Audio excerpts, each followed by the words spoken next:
અમદાવાદના મણિનગર વિસ્તારમાં રહેતા અને સિક્યુરિટી ગાર્ડ તરીકે કામ કરીને ગુજરાન ચલાવતા દિવ્યાંગ દંપતીની 16 વર્ષીય દીકરી અચાનક લાપતા બનતા ભારે દોડધામ મચી ગઈ હતી। આ મામલે પરિવારજનોએ ચિંતાતુર બનીને તાત્કાલિક મણિનગર પોલીસ મથકે ફરિયાદ નોંધાવી હતી।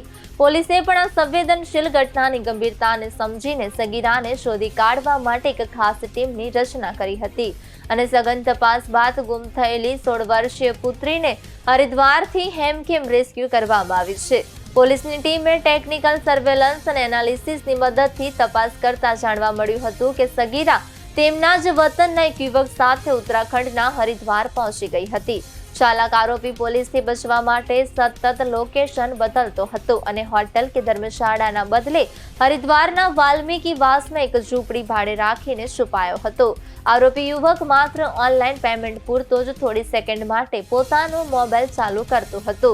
જો કે મણિનગર પોલીસની મહિલા કોન્સ્ટેબલે સગીરાની મોટી બહેન તરીકેની ઓળખ આપી મકાન માલિકનો સંપર્ક સાધ્યો હતો અને વિશ્વાસમાં લઈને તેમની પાસેથી લોકેશન મેળવી લીધું હતું। બાતમી અને લોકેશન મળતા જ પોલીસે હરિદ્વાર પહોંચીને પહોંચ ગોઠવી હતી અને આખરે આરોપીને ઝડપી પાડી સગીરાનું સફળતાપૂર્વક રેસ્ક્યુ કર્યું હતું। મણિનગર પોલીસે આરોપી વિરુદ્ધ પોક્સો એક્ટ હેઠળ ગુનો દાખલ કરીને કડક કાર્યવાહી હાથ ધરી છે। 15/6 રોજ મણિનગર પોલીસ સ્ટેશને 173/2026 બીએનએસ તથા પોક્સોની કલમ મુજબ પોક્સોના કાયદા મુજબ મણિનગર પોલીસ સ્ટેશનમાં એક જાહેરાત આવેલી, જેમાં ફરિયાદી તથા તેમના વાઇફ અપંગ હોવાથી તેમની સાથે પોલીસે સંપર્ક કરી એમની જાહેરાત લીધેલી કે તેમને સિક્યુરિટીમાં અહીંયા મણિનગર જોબ કરે છે અને એમની દીકરી 16 વર્ષની છે અને ગુમ થઈ ગઈ છે। જેથી કરીને પોલીસે જેપી જાડેજા સાહેબે તાત્કાલિક એક ટીમ બનાવી, જે ટીમની અંદર પીએસઆઈ પીઆર પરમાર, અશ્વિનભાઈ શિવાભાઈ તથા woman police constable Harshaben Dhirubhai એમને તાત્કાલિક આ એનાલિસિસના આધારે તેની શોધખોળ ચાલુ કરી દીધેલી।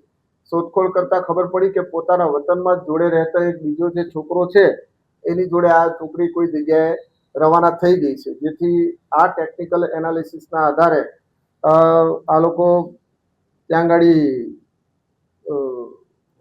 હરિદ્વાર ખાતે એમના લોકેશન આવેલા। હરિદ્વાર ખાતે કોઈ હોટલમાં નહીં રોકાતા વાલ્મીકી વાસમાં એમણે કોઈ ઝૂંપડી ભાડે લીધેલી।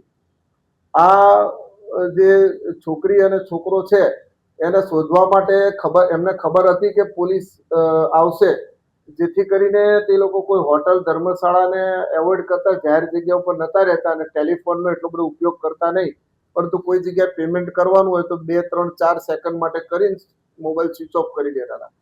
જેથી અમારા જે ટીમના હર્ષાબેન ધીરુભાઈ છે એ પોતે જે આ ભોગ બનનાર છે દીકરી, એના સગા સંબંધી કે સિસ્ટર હોય એવી વાત કરી અને તે જે તે હરિદ્વાર વાળા વિસ્તારમાં એમને શોધખોળ કરેલી, ત્યાં હોલ્ડ કરેલો, 3 દિવસ રોકાયેલા અને અલગ અલગ જગ્યાએ પૂછપરછ કરી અને આ જગ્યા આઈડેન્ટિફાઈ કરી અને ત્યાં વોચ ગોઠવેલી। એમણે આ દીકરીના સિસ્ટર હોય અને એમની જોડે એક વખત મળવા માટે સમય જોઈએ છે એમ કરીને જે મૂળ મકાન માલિકને વિશ્વાસમાં લીધેલા અને પછી આ મકાન શોધી કાઢેલું, જેથી કરીને આ છોકરીને છોકરાને લોકો રિકવર કરી અને પોક્સો એક્ટની આગળની કાર્યવાહી કરવા માટે હરિદ્વારથી અમદાવાદ પરત લાવેલા અને તેમના મધર ફાધરને આ દીકરી પરત સોંપી અને આગળની તપાસ ચાલુ છે।